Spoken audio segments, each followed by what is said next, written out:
when the 10 came, when all of them came back and the 10 got together and spoke a negative word against what they saw while viewing the promised land, and then Joshua and Caleb had enough courage to say, no, we don't see that. We see something different. You need to shift your perspective. The 10 tried to bully Joshua and Caleb and tried to create a rift between the people so that Joshua and Caleb would somewhat be ostracized or negated, in a way, shamed even, to even have enough courage to say something different than what they had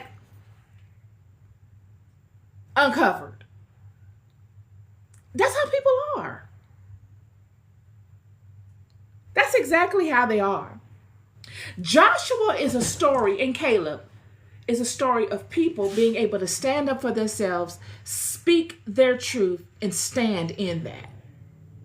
Regardless to what it looks like, regardless to if you're standing in front of giants or if you're standing in front of powerful people in your own house. Regardless to who you must stand in front of, you must be able to stand and feel confident in your stance by way of your alignment to God and by way of the promises of God and how you see yourself. Do you see yourself capable of withstanding whatever comes from that? Or do you feel like your stance and your ideology is in alignment to power? And that power will see you through? Or will you buckle because of the morons? It's moronic. Low self-esteem. And because Joshua and Caleb were able to do it,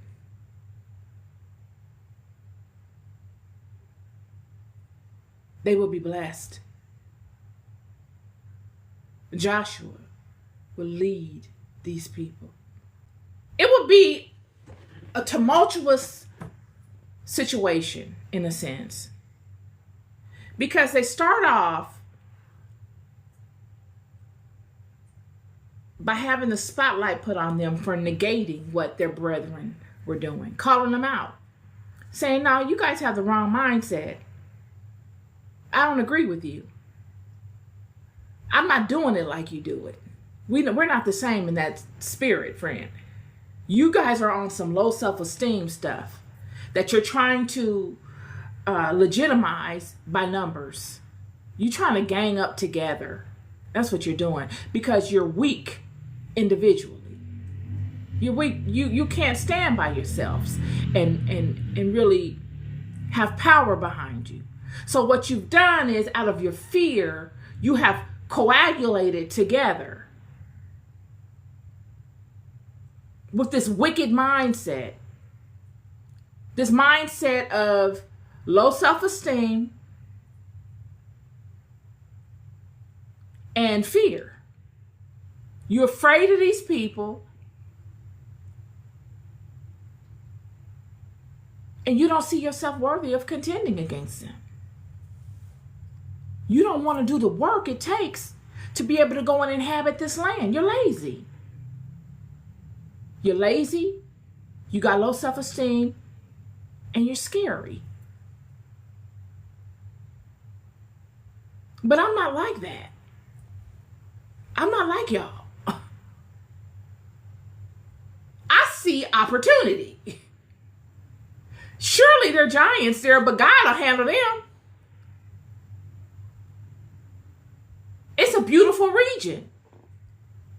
That gives us more to do. We could do this however we want. We will have abundance. We will be prosperous. Reselling all of these things, we will be abundantly prosperous. It might take some work, but shoot, we can get it done.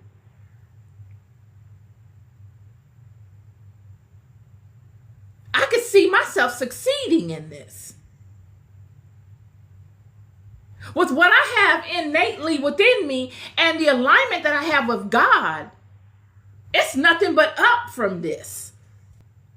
And because of that way of thinking, Joshua and Caleb would be exalted. Joshua would be exalted to the leader of this mighty house of people.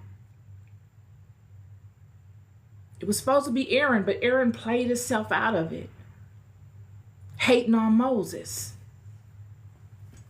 He was hating on Moses, literally. People pleasing, trying to be cool with the people, trying to be cool, not standing as a leader. He's standing as a buddy in the absence of Moses.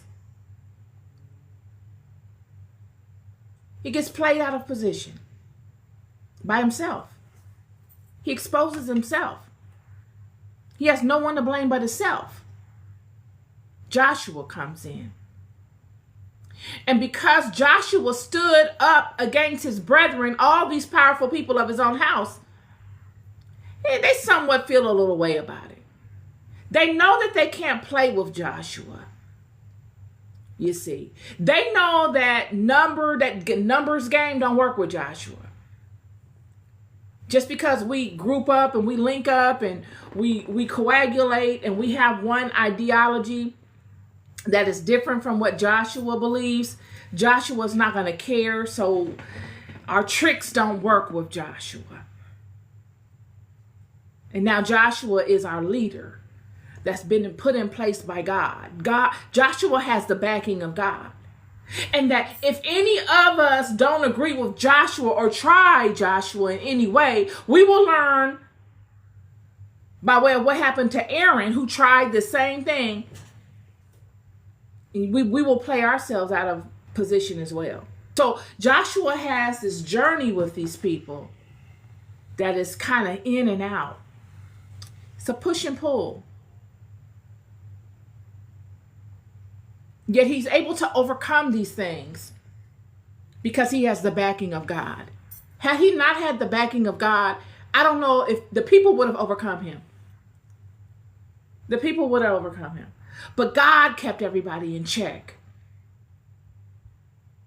And then we get to chapter 24.